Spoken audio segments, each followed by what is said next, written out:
A very good morning to all my dear students. Welcome you all again to your class of English, and today we'll discuss about the poem that is Rain on the Roof, written by Coates Kinney.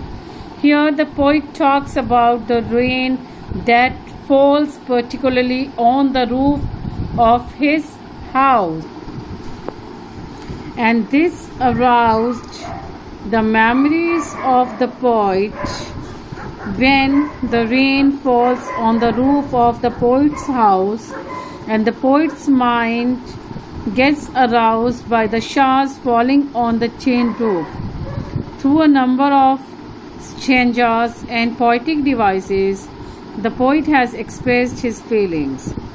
When the humid shadows hover over all the starry spheres, and the melancholy darkness gently weeps in rainy tears, oh, what a bliss to press the pillow of a cottage chamber bed and lie listening to the patter of the soft rain overhead. So here the poet is saying, when the humid shadows hover. Hover means move around something.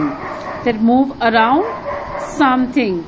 So here the poet says that the shadows hover around, and melancholy here means sad, bliss means happiness, and patter means the sound of the raindrops falling on the roof.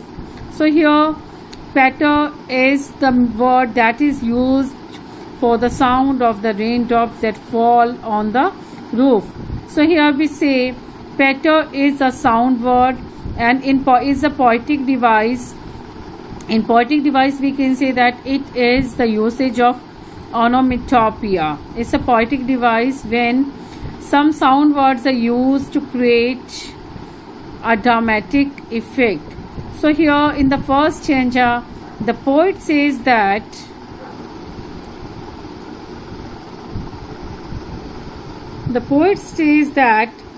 his experience of rain one day happens as he lies comfortably in a leisurely mood in his cottage and listens to the soothing music made by the showers of rain falling overhead of the roof. And there were clouds in the sky, and the poet states that when the star-studded sky is thickly overcast with the clouds, it leads to a gloomy, sad darkness all around.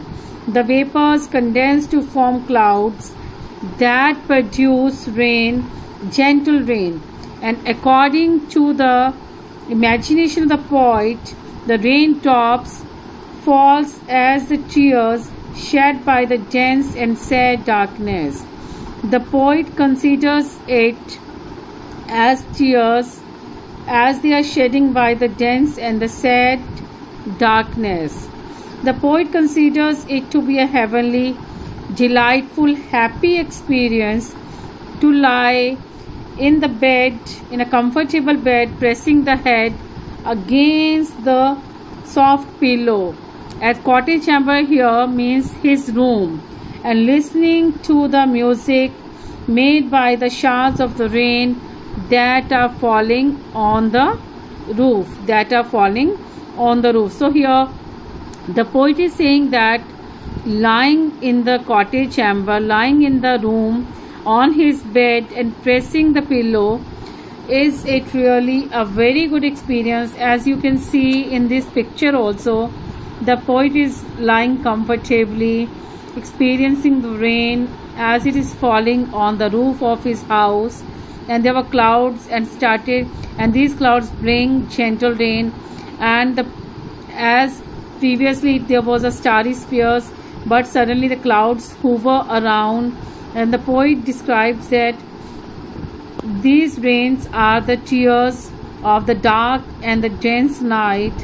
But the poet is saying that it is really a very happy experience by lying on his bed in his cottage chamber, in his cottage room, and listening the sound of the music that causes to happen due to the falling of the rain on his roof. Tinkle on the shingles has an echo in the heart, and 1,000 dreamy fancies into busy beings start, and 1,000 recollections weave their ear threads into woof, as I listen to the patter of the rain upon the roof, So here, rectangular wooden tiles used on roof means shingles, and has an echo means repeated sound in the heart of the poet. Shingles are the wooden tiles of rectangular shape that are being used on the roof to make it a stronger one. So the poet here has used the word shingles, and has an echo means the repeated sound in the heart.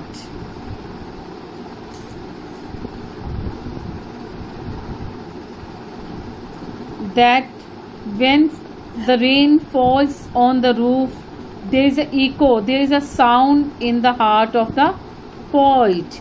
And woof means the thread that is being woven across on the roof, that the threads are interwoven with each other to make something of thread. As we know that there are so many things that we can make by weaving the threads. So here the poet has used the word weave. The poet has used the word weave. So now let's see the next word,